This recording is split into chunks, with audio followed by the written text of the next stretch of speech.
Hey everyone, welcome back for another deep dive. Today, we are going to be diving into the world of ClickBank.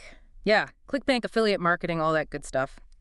And specifically, we are taking a look at this podcast episode called Affiliate Marketing for Beginners, How to Make Money with ClickBank. Which is a pretty bold title, right? That is a bold title, but I do appreciate that they are at least targeting it towards beginners. We're not dealing with some, people who claim to be experts, just trying to sell you their course right off the bat. Right. So I am interested to kind of break it down and figure out if ClickBank lives up to the hype or if this is, another one of those things that's all smoke and mirror. Yeah, we're going to be able to quit our day jobs after listening to this podcast. That's what I want to know. Exactly. So before we get too far, let's just take a step back for anyone who might not be familiar with this whole world. When we say ClickBank, when we say affiliate marketing, what are we even talking about? Okay, so imagine this. You find this awesome online course that teaches you how to, train your dog with just like a whisper. Okay, yeah. Life-changing, Yeah. right? So you tell your friends about it, they sign up using your special link, and boom, you get a little thank you from the course creator for sending them some bonus. That's affiliate marketing simplified.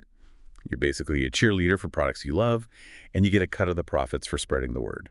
Yeah, and what I find interesting about ClickBank specifically is that they focus on digital products. So we're not talking about promoting physical goods or anything like that. Right. It's all digital ebooks, online courses, software memberships, that kind of thing. Which makes sense, right? Because the profit margins on digital products are usually way higher than physical products. So there's potentially more money to be made on the affiliate marketing side. Exactly. And less hassle, no dealing with inventory or shipping nightmares. Okay, so that's kind of the high-level overview, but let's get into the nitty-gritty here. Is ClickBank really as beginner-friendly as they say, or is it all hype? Well, the podcast we're looking at definitely makes it sound pretty straightforward. They even break it down into, 4 simple steps. Oh, okay. I like it when they break it down like that. Me too. So, step 1, as you might expect, is signing up. And thankfully, it's free to create an account, which is always a good sign. Yeah. I'm always a little wary of platforms that want you to cough up cash before you even know what they're about. Right. It's like, let me see what you got first. Exactly. Yeah. Okay, so we're signed up. What's next? Next comes the fun part, picking your niche. So this is where you get to geek out on something you're passionate about and hopefully find an audience that shares your enthusiasm. Our source uses the example of health and fitness, which makes sense. It's a huge market. Huge is an understatement. Yeah. But also super competitive, which the podcast kind of glosses over. Yeah, that's a good point. I mean, everyone and their mothers seems to have a fitness blog or a weight loss program these days. So how do you stand out in a sea of six-pack abs and green smoothies? That's the million-dollar question, right? And that kind of takes us to step 3, which is finding the right product to promote. Okay, so this is where we separate the wheat from the chaff. We need to find a product that's not only a good fit for our niche, but is also high quality and likely to convert into sales. Right, because at the end of the day, we're not just in it for the love of the game. We want to make some money, right? Exactly. So how do we identify those winning products on ClickBank? Is it just a matter of browsing around, or is there a more strategic approach? This is where that data I mentioned comes in handy. ClickBank actually provides a bunch of tools to help you make informed decisions. One of the key metrics they talk about in the podcast is something called the gravity score. Okay, gravity score. I'm intrigued. Break it down for me. So basically, the gravity score is like a popularity contest for products on ClickBank.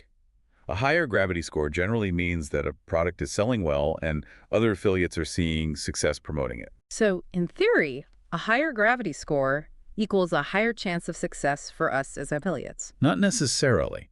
And this is where that due diligence comes in. Oh, Right. okay. So a high gravity score might not tell the whole story. What else do we need to consider? It's not just about chasing the highest gravity score. You got to think about competition too. Right. So a product with a slightly lower gravity score might actually be a better bet if there are fewer affiliates vying for the same audience. Exactly. You could be swimming with the sharks on that high gravity product or, ruling your own little pond with a hidden gem that hasn't quite hit the mainstream yet. I like the way you think. So let's say we've done our due diligence, we've found our winning product. How do we actually get the word out there? The podcast mentions a few different approaches like blogging, social media, YouTube. And they make a good point that the best method really depends on your personality and your strengths. Right, because not everyone is comfortable being on camera, even if YouTube is the it platform right now, right? Totally. Right. Like if you're a natural storyteller, maybe blogging is your jam.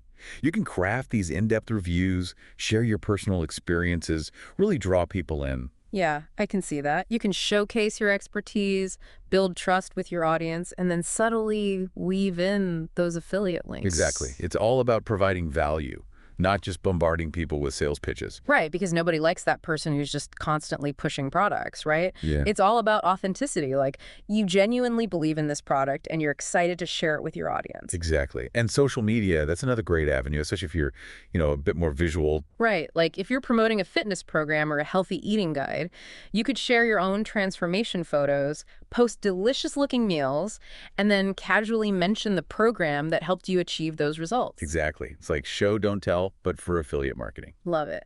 And then, of course, there's YouTube, which can be incredibly powerful if you're comfortable being on camera. Right. Like imagine you're promoting that dog training course we talked about earlier. Yeah. You could create a YouTube video of you using the techniques with your own furry friend. Oh my gosh, the cuteness overload. Right. People love that stuff. And it's way more engaging than just reading a dry text review. Yeah, totally. And the beauty of these platforms is that you can actually track your results, right? Like you can see how many people are clicking on your links, how many are actually purchasing the product. And that data can be super valuable in terms of refining your approach. Right. You can see what's working, what's not, and adjust your strategy accordingly. So we've talked about different promotional methods, but what about like the bigger picture here? How do we avoid becoming that annoying friend who's always pushing products? How do we find that balance between promoting products and staying true to ourselves? That's a great question, and it's something the podcast touches on as well. They emphasize the importance of promoting products that you genuinely believe in, products that align with your values and your audience's interest. Yeah, that makes a lot of sense. Because if you're passionate about a product, that enthusiasm will shine through and people will be more likely to trust your recommendation. Exactly. It's about being authentic, not just trying to make a quick buck. And that's where that due diligence comes in again, right? Like, before we even think about promoting a product, we need to do our research. We need to make sure it's high quality, that it delivers on its promises, and that it's something we can stand behind wholeheartedly. Absolutely. Because at the end of the day, your reputation is on the line. And that's something you can't put a price tag on, right? Exactly. And it's something that takes time and effort to build. Exactly. You don't want to throw it all away just to make a quick buck on some, shady product. For sure, for sure. So we've talked about the importance of authenticity, due diligence, all that good stuff. But at the end of the day, a lot of people are drawn to affiliate marketing because of the promise of passive income. You know, that idea that you can set it up once and then just watch the money roll in? Right, the whole work once, get paid forever dream. Exactly. But how realistic is that, really? Is passive income with ClickBank actually achievable, or is that just a load of hype? Well, like with most things in life, it's not quite as simple as the gurus make it seem. Okay, so let's break it down then. What are some of the common misconceptions about passive income when it comes to affiliate marketing? Well, I think the biggest misconception is that it's completely hands-off, like you can just set up your affiliate links and then go lounge on a beach somewhere while the money magically appears in your account. Yeah, I can see why people would fall for that, but it's probably not that easy, is it? Definitely not. It takes work, especially up front. Yeah.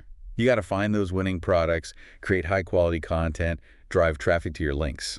Right, so there's a lot of effort involved in the beginning stages, but once you've laid that foundation, once you've built up an audience and established yourself as a trusted resource, then you can start to see some passive income rolling in. Exactly. Think of it like planting a tree, You have to put in the effort to plant the seed, water it, nurture it. But eventually, if you've taken good care of it, that tree will start bearing fruit without you having to constantly tend to it. Right. And those fruits are your passive income streams. Okay, I like that analogy. But even with a tree, you still need to prune it from time to time, maybe fertilize the soil, make sure it's getting enough sunlight, so it's not entirely hands-off even once it's established. Exactly. And the same goes for affiliate marketing. You got to stay on top of industry trends, update your content, make sure your links are still working. So it's not like you can just disappear for 6 months and expect to come back to a fortune. Probably not, unless you've got some seriously magical affiliate links. Right. Okay, so passive income is achievable, but it's not a set it and forget it kind of deal. You still need to be involved, but maybe not on a daily basis. Exactly. And that's actually what I love about affiliate marketing. You get to be your own boss, set your own hours, and potentially earn money while you sleep. The dream. Okay, so we've covered a lot of ground here today. We've talked about the ins and outs of ClickBank, explored different promotional strategies, and even debunked some myths about passive income. As we wrap things up, I want to leave our listeners with one final thought. Whether you decide to give ClickBank a try or not, remember that affiliate marketing is all about building genuine connections, providing value, and sharing products that you truly believe in. Couldn't have said it better myself. So do your research, find your niche, and most importantly, have fun with it. Because when you're passionate about what you're promoting, that's when the magic really happens. That's it for today's deep dive. Thanks for joining us, and we'll see you next time.